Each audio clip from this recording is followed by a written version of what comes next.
Captain Alex Martinez stared at the massive screen in the command center. The object floating in space was unlike anything he had ever seen.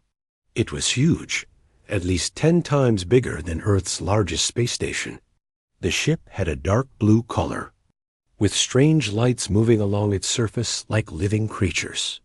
"Sir, we're getting another transmission," said Lieutenant Kate Sullivan from her position at the communications desk. She was a smart woman who had studied alien life for years, though she had never expected to actually meet any. Alex nodded. "Put it through." The screen flickered, and suddenly they were looking at a face that was clearly not human. The creature had large yellow eyes, pale blue skin, and what looked like gills on the sides of its neck. When it spoke, the words came out in perfect English through some kind of translation device. "Greetings, humans of Earth. I am Commander Vexthara of the Zephyrian Empire. We have been watching your species for many cycles of your sun. The time has come for us to meet face to face." Alex felt his heart beating faster. This was it. First contact with an alien species. He had trained for this moment, but nothing could have prepared him for the reality of it. "This is Captain Alex Martinez of the Earth Defense Force. We welcome this contact, Commander. What are your intentions?" The alien's expression was hard to read, but there seemed to be something like amusement in those yellow eyes. "We are here to test your worthiness to join the Galactic Federation. Many species exist among the stars, Captain Martinez. Not all are ready for the responsibilities that come with membership." Colonel Ryan Brooks, who had been standing quietly behind Alex, stepped forward. Ryan was an older man with gray hair and scars from many battles. He had fought in 3 wars and knew the look of someone who thought they were better than everyone else. "What kind of test?" Ryan asked. "A simple demonstration of capability," Vexthara replied. "You will bring your finest weapons and soldiers to our ship. We will show you the power of Zephyrian technology. If your weapons can match ours, perhaps you are ready to join the greater galaxy." Kate looked worried. "Captain, this could be dangerous. We don't know anything about their true intentions." Alex considered this. It was risky, but this might be humanity's only chance to prove themselves to these advanced beings. "We accept your challenge, Commander. When do we begin?" "Immediately. We will transport you and your team to our vessel. Bring whatever weapons you consider your best." The transmission ended, leaving the command center in silence. Alex looked around at his team. Besides Kate and Ryan, there was Sergeant Lisa Park, a tough woman who had served in special operations for 8 years. She always carried her 9mm pistol, even when regulations said it wasn't necessary. There was also Dr. Sam Foster, a physicist who understood weapons technology better than anyone on Earth. "Are we really doing this?" Kate asked. "We have to," Alex replied. "If we refuse, they might decide we're not worth their time. Or worse, they might see us as a threat." Ryan was already checking his equipment. "I'll bring the new plasma rifles. They can cut through 3 feet of steel. And I'll bring the electromagnetic pulse weapons," Dr. Foster added. "If their technology is electronic, these should disrupt it." Lisa patted the pistol on her hip. "I've got everything I need, right? Here." The others looked at her simple weapon and shook their heads. Against alien technology, a regular bullet seemed like a joke that hour later. A strange blue light surrounded the 5 humans. They felt a tingling sensation, and suddenly they were standing in a completely different place. The room was enormous, with walls that seemed to glow from within. Strange symbols moved along the surfaces like living writing. "Welcome to the Starfire," Commander Vexthara said as he approached them. In person, he was even more impressive. He stood nearly 8 feet tall, and his movements were smooth and confident. "You are the first humans to set foot on a Zephyrian vessel." Behind him came other aliens, all wearing what looked like military uniforms. They stared at the humans with curiosity and something that might have been contempt. "These are your warriors?" asked one of the aliens. "They look so small and weak." "Appearances can be deceiving," Alex said, trying to sound more confident than he felt. Vexthara led them through corridors that seemed to stretch forever. Other aliens stopped their work to stare at the humans. Some pointed and made sounds that the translation devices didn't convert to words. "Here we are," Vexthara announced as they entered a huge room. The ceiling was so high that Alex couldn't see the top. The floor was made of some kind of metal that reflected their images like a mirror. "This is our combat arena. Here you will test your weapons against our defenses." Several Zephyrian soldiers stood in the center of the room. They wore simple uniforms, but each had a small device attached to their chest. As Alex watched, one of them pressed a button on the device. Suddenly, the alien was surrounded by a shimmering barrier of light that covered him from head to toe. "Our personal shields," Vexthara explained proudly. "They have protected Zephyrian warriors for over 1,000,000 years. No weapon in the known galaxy has ever penetrated them." The alien in the shield stood perfectly still, waiting for the test to begin. The barrier around him pulsed with energy, and Alex could feel the power radiating from it even from across the room. "You may begin whenever you are ready," Vexthara said. "Choose your best weapon first." Ryan stepped forward with his plasma rifle. It was humanity's most advanced weapon, capable of generating temperatures hot enough to melt through spaceship hulls. He aimed carefully at the alien volunteer and pulled the trigger. The bright beam of energy shot across the room and hit the shield. For a moment, the barrier flared with brilliant light. Then the energy seemed to be absorbed, flowing across the shield's surface like water before disappearing completely. The alien inside was completely unharmed. "Interesting," Vexthara said. "Your energy weapons show promise, but they are still primitive compared to our technology." Dr. Foster tried next with his electromagnetic pulse device. The weapon sent out invisible waves designed to shut down electronic systems. But again, the shield absorbed the attack without any visible effect. "Is that all you have?" asked one of the Zephyrian soldiers. "Perhaps you are not ready for the stars after all." Alex felt anger rising in his chest. These aliens were treating humanity like children playing with toys. But he forced himself to stay calm. Getting angry would only prove their point. Lisa stepped forward, her hand resting on her pistol. "Mind if I try?" The aliens looked at her simple weapon and began making sounds that the translation devices turned into laughter. "That ancient projectile weapon? You still use metal bullets? How wonderfully primitive." "Sometimes the old ways work best," Lisa said with a smile. She drew her 9mm pistol, aimed at the alien volunteer, and fired once. The sound of the gunshot echoed through the massive arena. For a moment, everything was perfectly quiet. Then the alien volunteer stumbled backward, his hand going to his chest where the bullet had struck his protective vest. The shimmering energy shield was still there, still glowing with power. But the bullet had passed right through it as if it didn't exist. Every Zephyrian in the room stared in shock. Commander Vexthara's yellow eyes went wide, and he made a sound that didn't need translation. It was the sound of someone who couldn't believe what they had just seen. "That is impossible," Vexthara whispered. The alien volunteer looked down at his chest. The bullet had hit his armor and flattened against it, leaving a small dent. He was unharmed, but the fact that anything had touched him at all was clearly shocking to everyone present. "The shield is still functioning," one of the Zephyrian technicians called out, checking a device in his hands. "All systems are normal. The barrier should have stopped that projectile." Lisa looked at her pistol with new interest. "Well, that's different." Alex felt his heart racing. Humanity had just done something that no other species in the galaxy had managed to do. They had penetrated the famous Zephyrian shields with a simple handgun. There must be some mistake, Vexthara said, but his voice lacked its earlier confidence.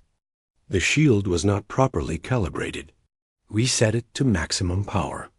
The alien volunteer pressed several buttons on his chest device. The shield around him grew brighter, pulsing with increased energy. The air itself seemed to hum with power. "Try again," Vexthara commanded. Lisa shrugged and fired another shot.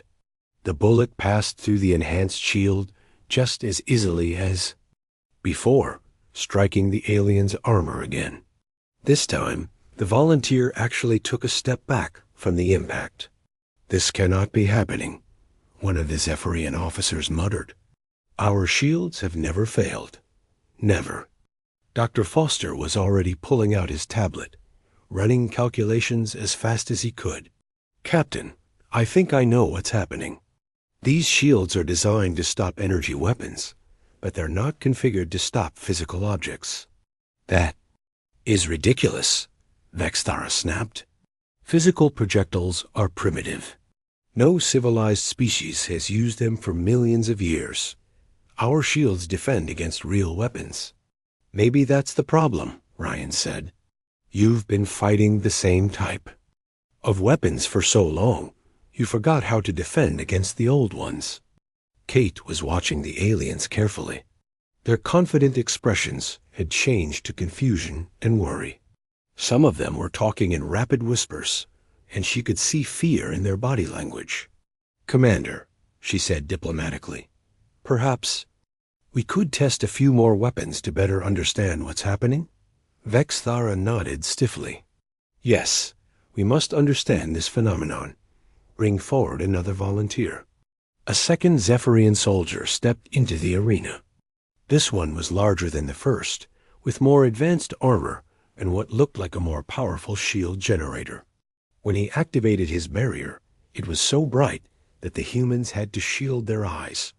Ryan raised his plasma rifle and fired. The enhanced shield absorbed the energy beam without any trouble, just as before. The alien stood perfectly still, protected by his barrier. "Your turn," the alien said to Lisa, and there was challenge in his voice. Lisa raised her pistol and fired. 3 shots in quick succession. All 3 bullets passed through the brilliant shield and struck the alien's armor. The impacts were strong enough to knock him backward, and he had to work to keep his balance. "Impossible," he gasped. "The shield is at maximum power. Nothing should be able to penetrate it." More Zephyrian soldiers were gathering around the arena now. Word was spreading through the ship that something unprecedented was happening.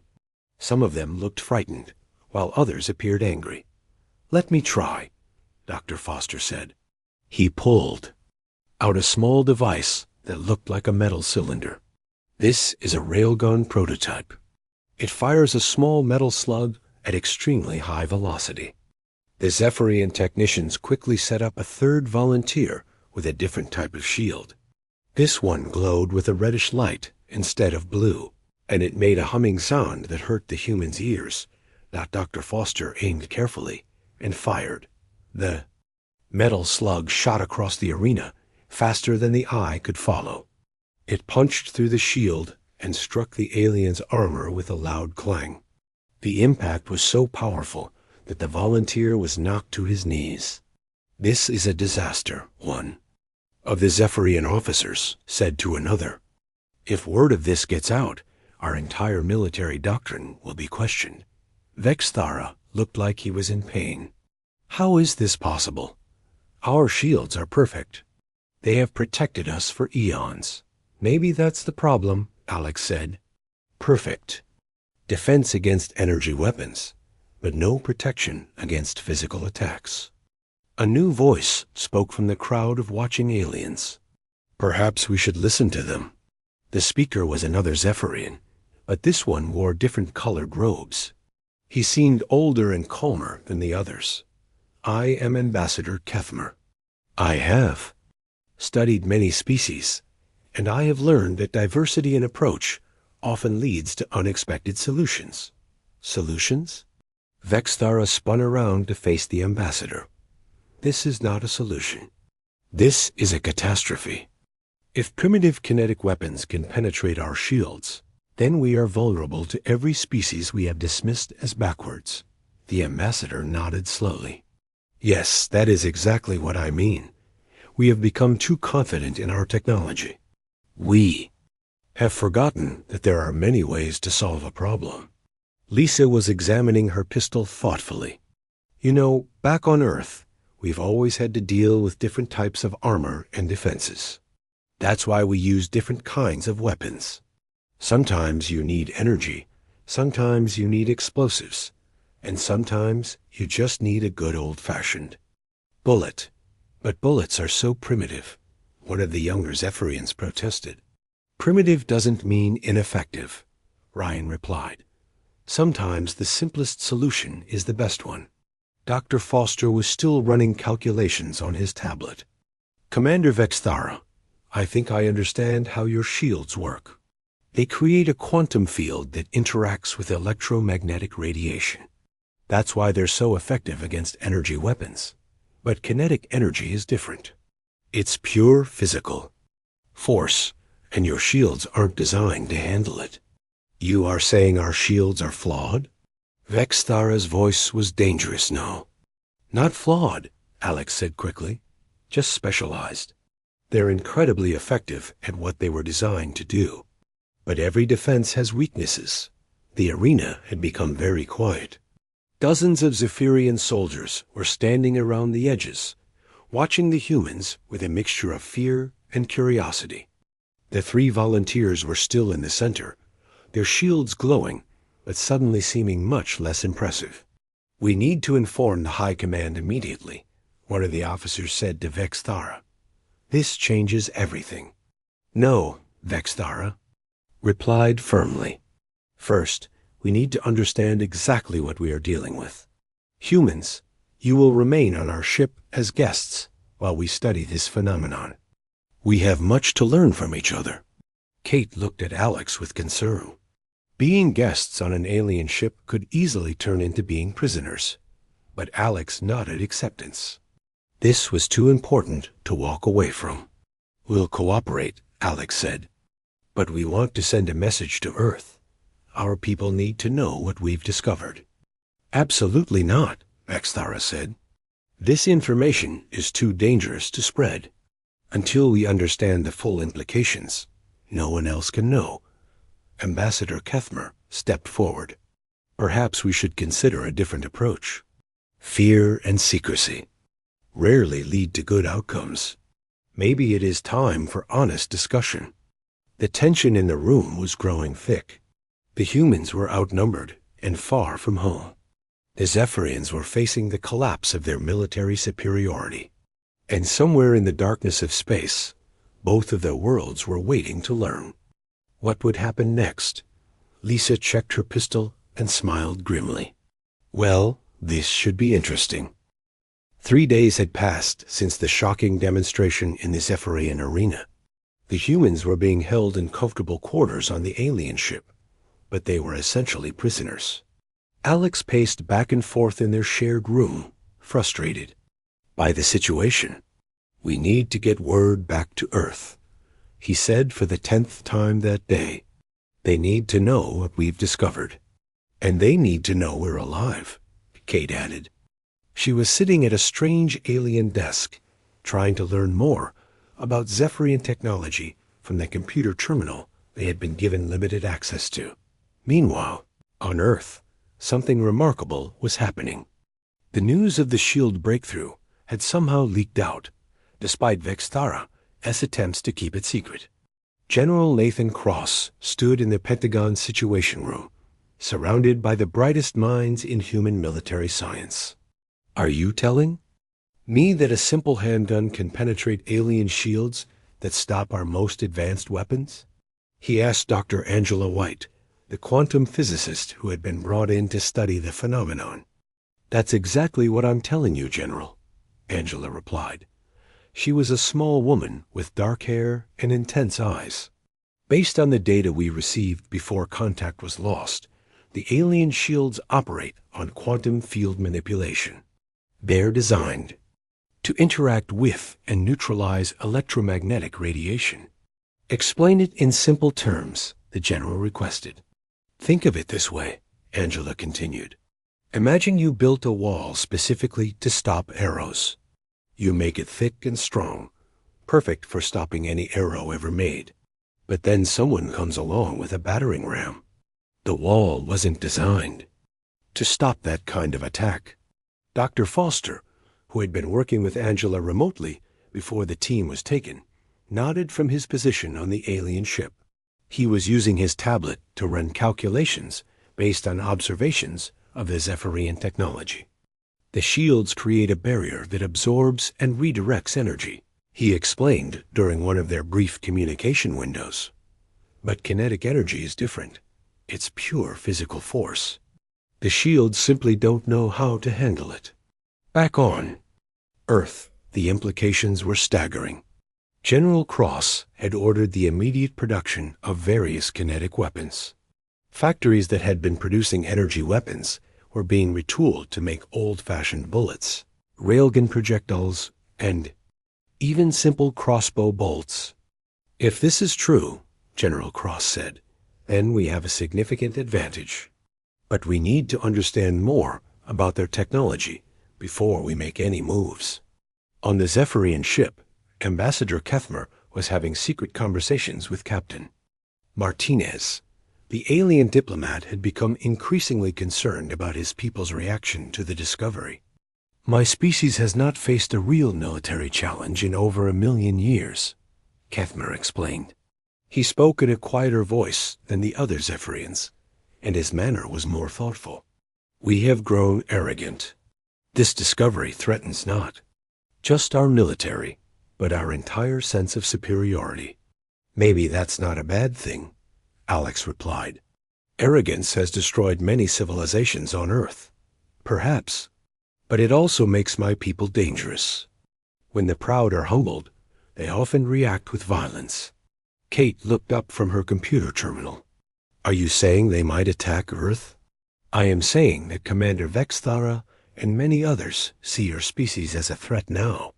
They believe that if knowledge of this weakness spreads, the entire Galactic Federation will collapse. So what do you suggest? Alex asked.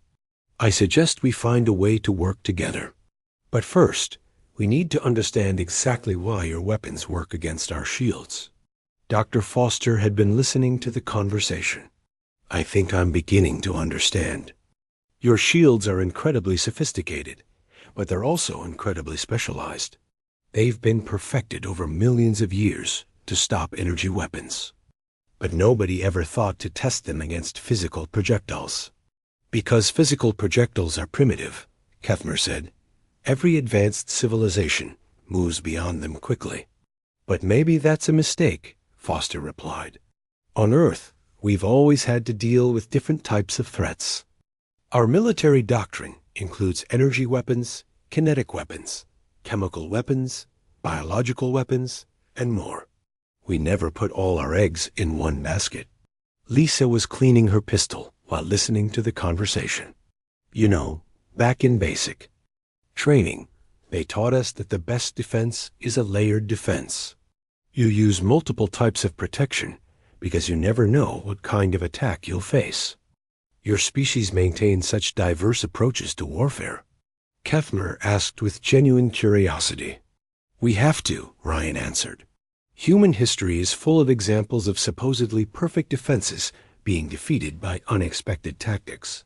The French built the Maginot Line, which was supposed to stop any German attack. But the Germans just went around it. You adapt quickly to new situations, Kethmer observed. We have to, Alex said. Humans are good at adaptation. It's probably our greatest strength. Meanwhile, in the Zephyrian Command Center, Commander Vexthara was having a very different conversation with his officers. The alien commander was studying tactical displays showing the positions of human military installations. We cannot allow this knowledge to spread, he told his staff. If other species learn that kinetic weapons can penetrate our shields, the balance of power in the galaxy will shift dramatically. What do you propose, Commander? We destroy Earth's military capabilities before they can develop effective kinetic weapons. Then we ensure that no other species learns what happened here. That would be genocide, Commander. The High Command would never approve. The High Command doesn't need to know until it's done. By then, they'll understand that it was necessary. Unknown to Vexthara, Ambassador Kethmer was monitoring these conversations. The diplomat had access to the ship's communication systems, and he was growing increasingly alarmed by the commander's plans. Captain Martinez, he said urgently during their next secret meeting, we have a problem. Vexthara is planning to attack your world. Alex felt cold fear wash over him. How long do we have? He's waiting for reinforcements. 3 more Zephyrian battle fleets are on their way. They'll be here within your week. We need to warn Earth. I can help with that. But you need to understand something important. Not all Zephyrians support this action. Many of us believe that your species should be welcomed into the galactic community, not destroyed. Kate had been thinking about everything they'd learned. What if we could prove that cooperation is better than conflict? Show both sides that working together benefits everyone? How? Alex asked. By solving the shield problem. If we can help the Zephyrians develop defenses against kinetic weapons, maybe they won't feel so threatened. Dr. Foster looked up from his calculations. That's actually possible. If we understand how their shields work, we could probably modify them to stop physical projectiles too. But would that be wise? Ryan asked. If we give them perfect defenses again, we lose our advantage. Maybe, Kate replied. But we might gain something more valuable. We might gain allies instead of enemies. Ambassador Kethmer was intrigued by the idea. You would share this knowledge freely, even knowing it removes your advantage? If it prevents a war, Alex said, then yes. Humans prefer cooperation to conflict when possible. This is why your species interests me, Kethmer said. You think in ways that my people have forgotten. You look for solutions that benefit everyone, not just yourselves.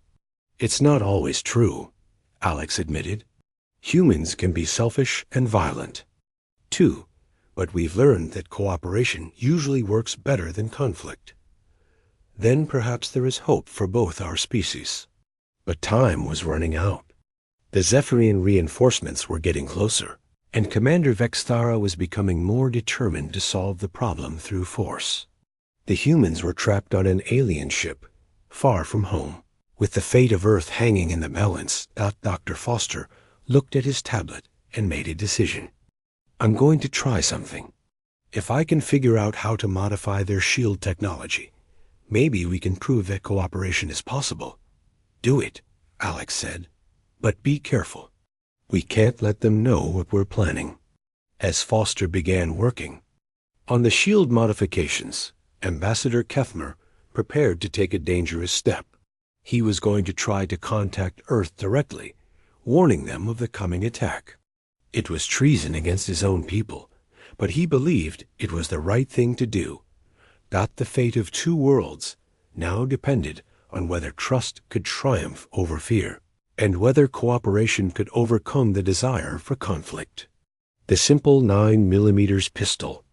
That had started everything sat on the table between them, a reminder that sometimes the smallest things can change the course of history. The emergency meeting in the White House Situation Room was unlike anything President Carroll Bennett had ever experienced.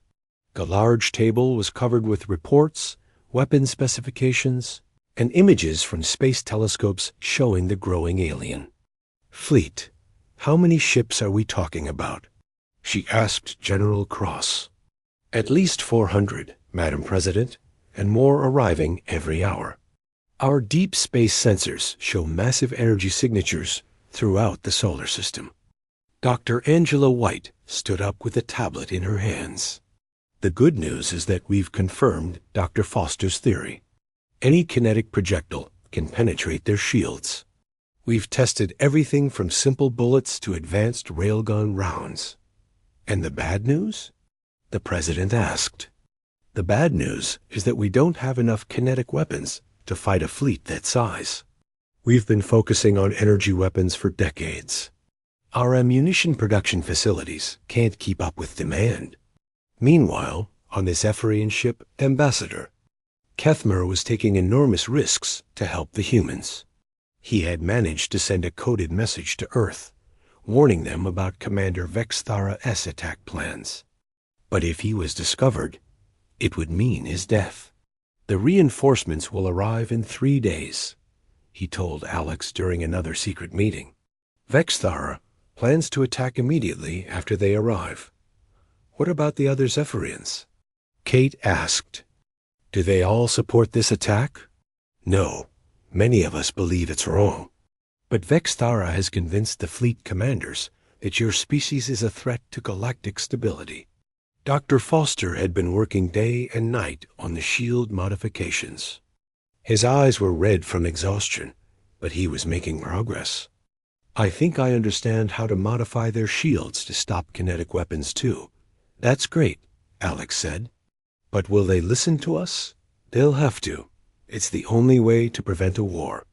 On Earth, Lieutenant Colonel Jake Miller was leading a special team that was preparing for the impossible.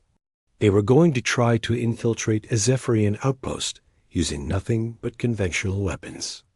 Remember, he told his team, their shields can't stop bullets, but they still have advanced weapons and superior numbers. We need to be smart about this. The team consisted of 12 soldiers, all carrying simple firearms and basic equipment. They looked primitive compared to the alien technology they were facing. But they had something the aliens didn't expect, the element of surprise. The outpost was located on the dark side of the moon, where the Zephyrians had established a forward base. Jake's team approached in a small stealth ship, using Earth's most advanced cloaking technology to avoid detection.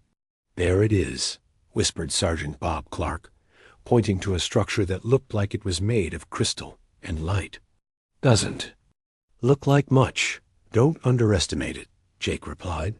Intelligence says there are at least 50 aliens in there, all armed with weapons that can vaporize us from a mile away. Good thing they can't vaporize these, said Corporal Amy Johnson, patting her rifle. The team moved carefully across the lunar surface, using the rough terrain to stay hidden. Their plan was simple.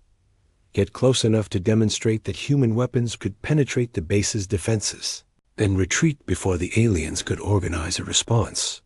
Remember, this is a demonstration, not a battle, Jake reminded them. We're proving a point, not starting a war. They reached the perimeter of the alien base without being detected. The structure was protected by the same type of energy barriers they had seen on the ship. But now the humans knew these defenses were useless against kinetic weapons. On my mark, Jake whispered. Fire a few shots at the barrier, then fall back. To position 2, the team opened fire with their conventional weapons.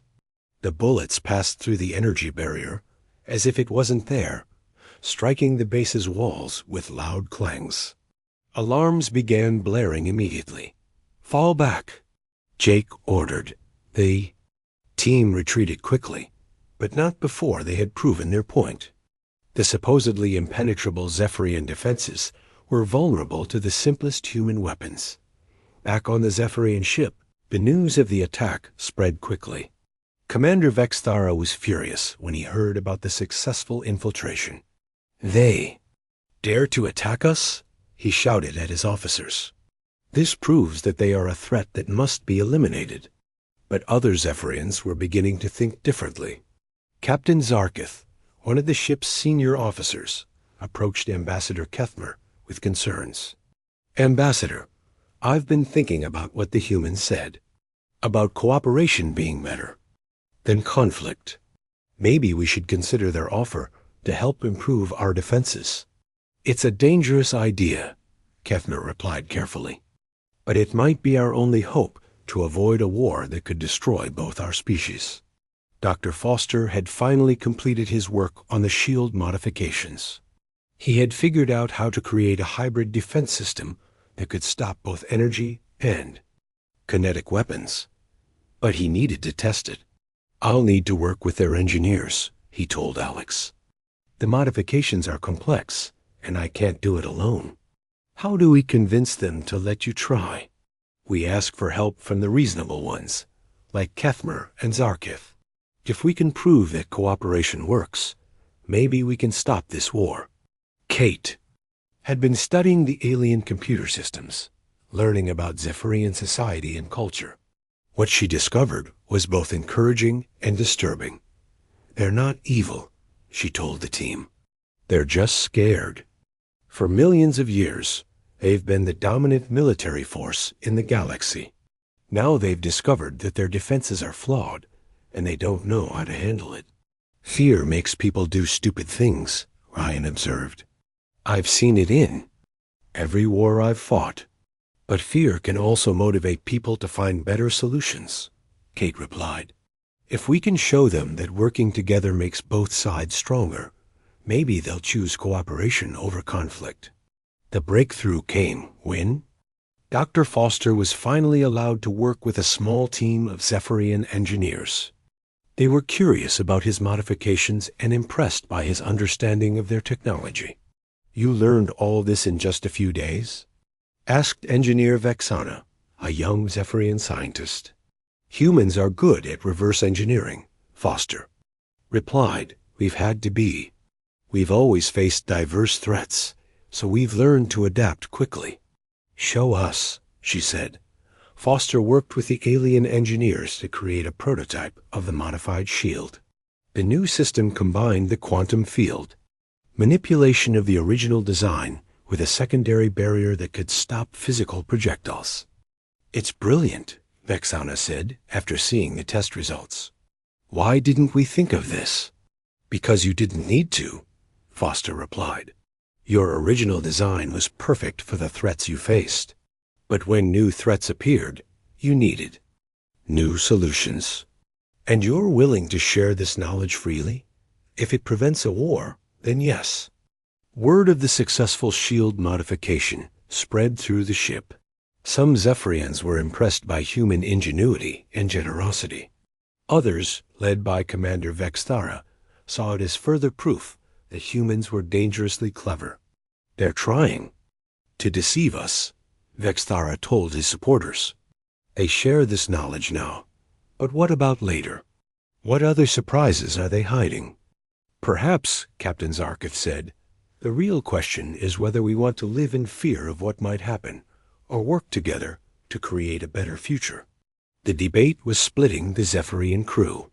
Some wanted to attack Earth immediately, before humans could develop more advanced weapons.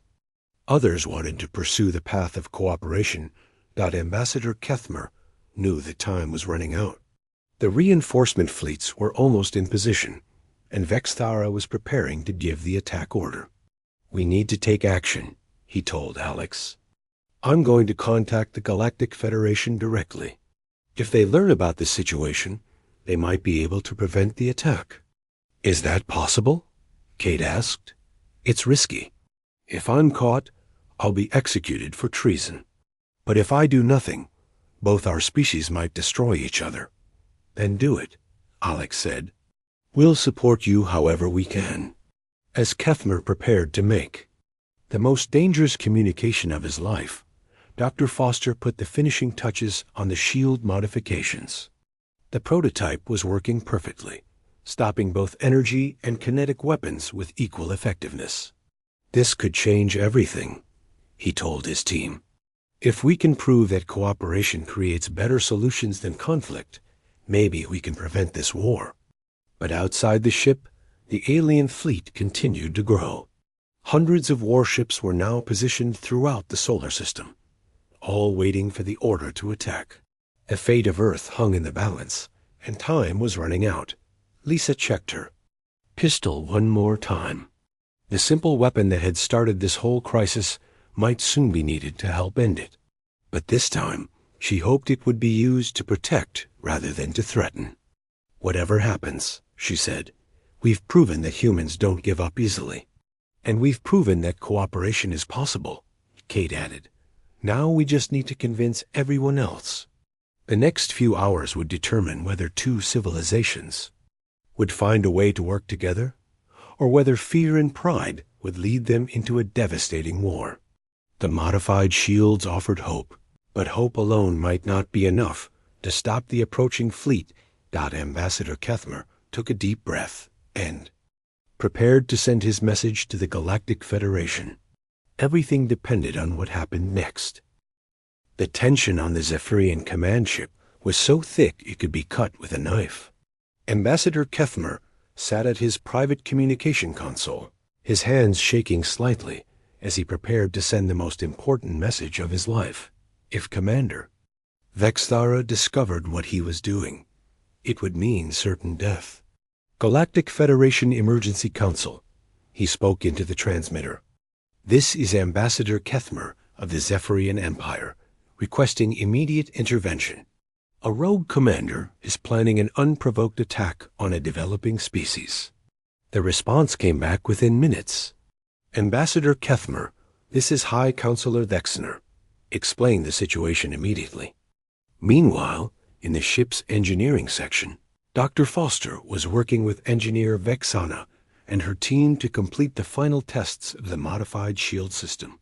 The prototype had worked perfectly, but they needed to prove it could be installed on actual starships. "The integration is more complex than I expected," Vexana said, studying the technical readouts. "But it's possible. We could retrofit our entire fleet within a few months. And the beauty of it," Foster added, "is that once you understand the principle, you can keep improving it. Defense technology should evolve just like everything else." Captain Zarkith had been listening to their conversation. "Dr. Foster, I must ask you something. Why are you helping us? Your people could have kept this knowledge secret and maintained their advantage." Foster looked up from his work. "Because having an advantage over your enemies isn't as good as not having enemies at all. If we can work together, both our species will be stronger." In the command center, Commander Vexthara was giving final orders to his fleet. The reinforcements had arrived, and over 600 Zephyrian warships now surrounded Earth. The planet looked small and helpless compared to the massive alien fleet. "All ships, prepare for synchronized attack," Vexthara commanded. "We will destroy their military installations first, then demand their surrender." But before he could give the final order, his communication system activated. The face of High Counselor Vexner appeared on the screen, and Vexthara's blood went cold. "Commander Vexthara, you are ordered to stand down immediately. By the authority of the Galactic Federation, you will take no hostile action against the human species. High Counselor, you don't understand the threat they represent. Their primitive weapons can penetrate our shields. They could destabilize the entire galaxy, which is exactly why we need to understand them, not destroy them. Ambassador Kethmer has explained the situation. You will return to Federation space immediately for a full inquiry." Vexthara's face twisted with anger. "I refuse. The Federation is making a mistake that will cost millions of lives. Then you are no longer acting under Federation authority. Your commission is revoked, Commander."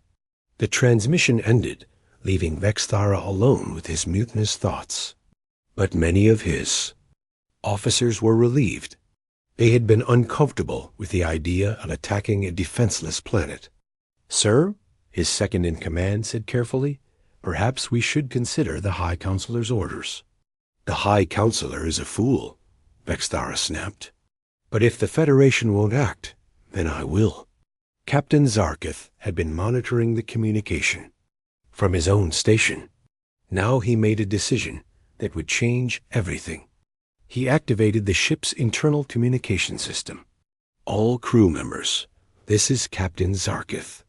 Commander Vexthara has been relieved of duty by the Galactic Federation. I am assuming command of this vessel. You dare? Vexthara turned toward him, his weapon already in his hand. I dare to prevent a genocide, Zarkith replied calmly. Security teams arrest the former commander. The ship erupted in chaos as some crew members supported Zarkith, while others remained loyal to Vexthara. But the majority sided with their captain, and within minutes, Vexthara was in custody. Alex and his team watched the events unfold from their quarters. They could hear the sounds of conflict echoing through the corridors, but they didn't know what was happening until Ambassador Kethmer arrived with good news. Captain Zarkith has taken control of the ship, he announced. The attack has been called off. What about the rest of the fleet? Kate asked. Most of them are following Zarkith's lead. A few ships have left to join other rogue commanders, but the majority want to avoid conflict. Dr. Foster looked up from his work. This is our chance.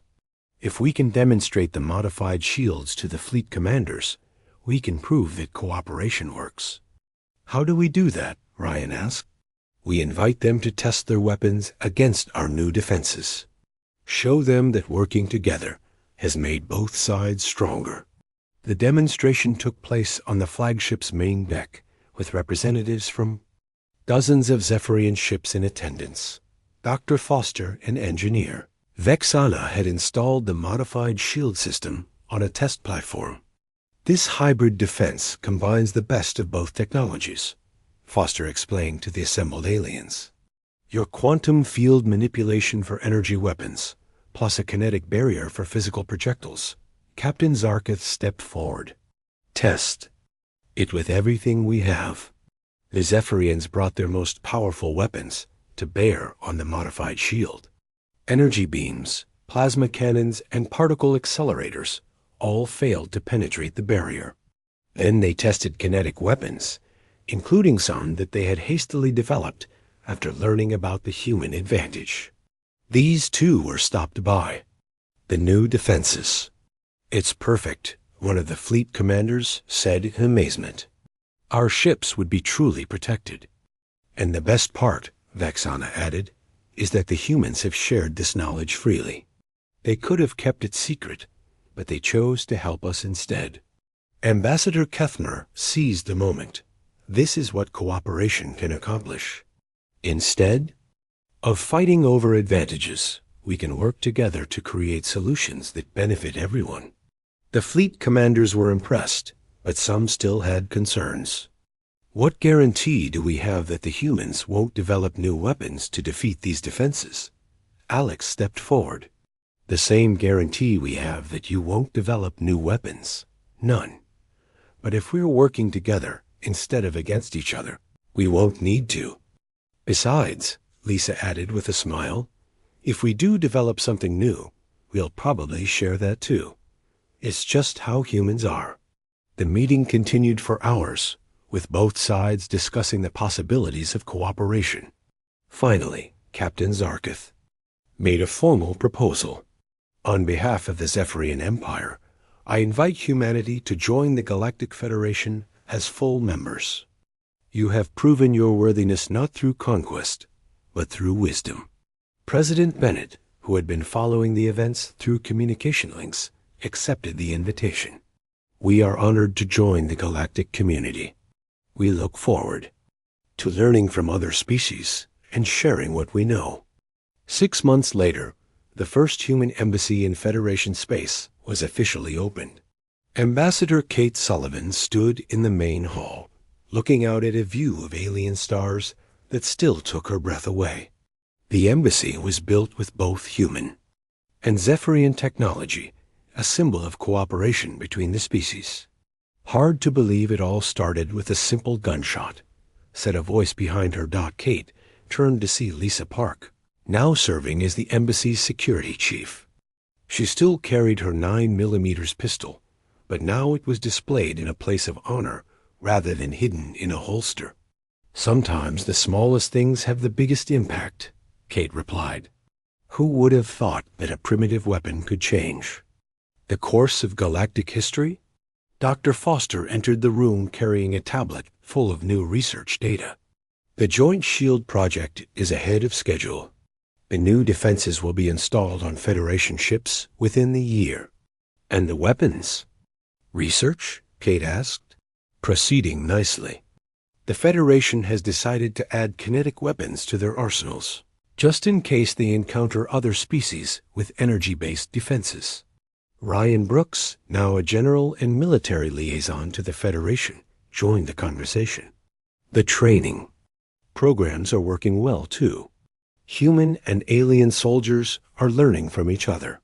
Turns out we have a lot to teach about adaptation and flexibility. Speaking of adaptation, Lisa said, have you heard the latest from Ambassador Kethmer? What? Now? Kate asked.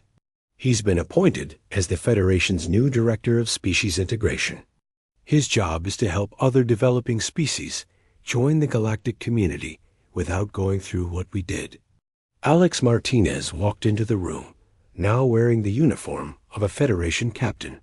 His ship, the first human vessel to be fitted with hybrid technology, was scheduled to depart on an exploration mission the following week. Any regrets? He asked Kate. She thought about the question seriously. The past months had been challenging, with political complications, cultural misunderstandings, and the constant work of building relationships between very different species. None, she said finally. We've proven that cooperation is stronger than competition. We've shown that diversity makes everyone stronger. And we've opened the door to adventures we never could have imagined. Alex nodded. Plus, we've got some great new technology. And some great new friends, Kate added, through the embassies. Windows, they could see human and alien children playing together in the station's recreation area. The young ones adapted to differences much more easily than adults, and they were already creating games that combined rules from both cultures. That's the real future, Kate said, watching the children. A generation thaw.